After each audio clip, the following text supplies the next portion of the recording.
এইখানে জামাতের রাজনীতি যত শক্তিশালী হবে, এইখানে আওয়ামী লীগের ফেরার ব্যাক করার সম্ভাবনা তত প্রকট হবে। কারণ জামাতের অবস্থান বিবেচনায় আওয়ামী লীগ ইন্টারন্যাশনালি এটাকে ইস্যু করে, এটাকে সেল করে রাজনীতিতে কাম ব্যাক করার চেষ্টা করবে। এখন এনসিপি ভুল করলে তো আমি সেই ভুল করবো না। আমি কোন বিবেচনায় আমি তখন জামাতের সাথে যেতাম? আওয়ামী লীগকে ডেকে আনার জন্য নো। তাই প্রমাণ নির্বাচন আগে আমাদেরকে পরিষ্কারভাবে বলেছিল যে আপনারা আমাদের আন্দোলনের সহযোগী, আপনারা আমরা একসাথে আন্দোলন সংগ্রাম করেছি, আপনারা সরকারি দলে থাকেন, বিরোধী দলে থাকেন, আমাদের সহযোগিতা থাকবে, আপনাদের সাথে আমাদের সম্পর্ক থাকবে।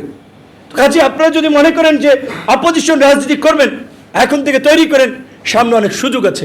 আমি জামাত ইসলামীর একটা মজলুম, তারা অত্যাচারিত হয়েছে, নির্যাতিত হয়েছে শেখ হাসিনার আমলে, তাদের প্রতি আমার ফেলো ফিলিং আছে। উইথ ডিউ রেসপেক্ট আমি বলছি, এইখানে জামাতের রাজনীতি যত শক্তিশালী হবে, এইখানে আওয়ামী লীগের ফেরার ব্যাক করার সম্ভাবনা তত প্রকট হবে।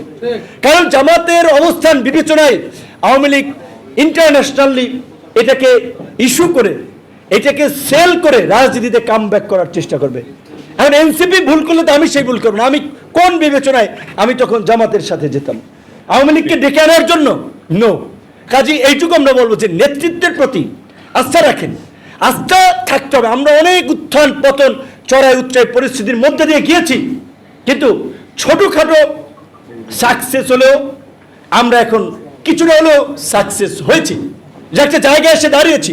কিন্তু অনেকে ভিডিও বানিয়ে বক্তব্য দিয়ে আমাদের রাজনীতি শেষ করে দেওয়ার হুমকি দিয়েছে, ফু মেরে উড়িয়ে দেবে, এই সেই কত হরেক রকমের কথা। এই যে একটা প্রপাগান্ডা বাহিনী অনলাইনের, যে আমরা দেশে থেকে জীবন দিয়ে হাত ভেঙে পা ভেঙে রাজনীতি করি, আর তারা ভিন দেশে নিরাপদে থেকে আপনার রিফিউজি স্ট্যাটাসে মাসে মাসে ভাতা নিয়ে তারা এইখানে আপনার অমুকের চরিত্রের সার্টিফাই করবে, অমুকে গণতন্ত্রের দেশপ্রেমিক, অমুকে ভালো মানুষ, অমুকে দালাল, অমুকেতেই।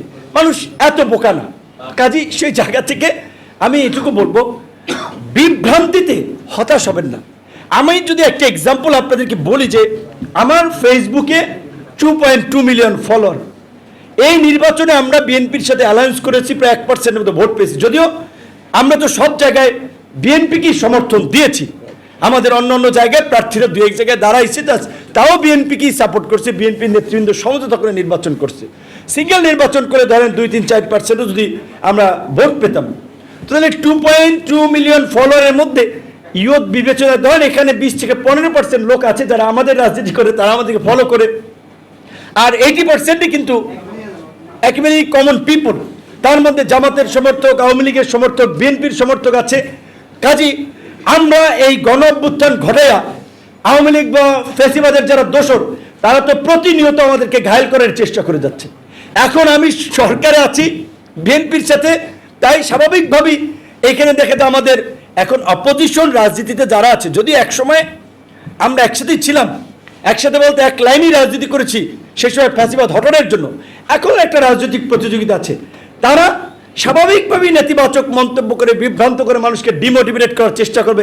কাজী এই ফেসবুকে লাইক কমেন্ট দিয়ে তো বাস্তবতা যাচাই করা যায় না। আমরা যখন আওয়ামী লীগের আমলে লাইভ করেছি, পোস্ট দিয়েছি, ভাই কালকে প্রোগ্রাম আছে, হাজার হাজার মানুষের কমেন্ট চালিয়ে যান ভাই, আপনাদের উপরে জাতির ভবিষ্যৎ, আপনাদেরকেই করতে হবে। মাঠে কিন্তু আমরা খুব বেশি লোক পাইনি, তাহলে তো 17 বছর অপেক্ষা করে লাগতো না। ঠিক, তাহলে কথা হচ্ছে, তাহলে জুলাই কেন এসেছিল? কারণ মানুষ ওই যে বলে, মানুষের যখন পিঠ দেয়ালে ঠেকে যায় তখন তো আর পেছনে যাওয়ার সুযোগ থাকে না, সামনেই যেতে হবে। কামান থাকুক, বন্দুক থাকুক,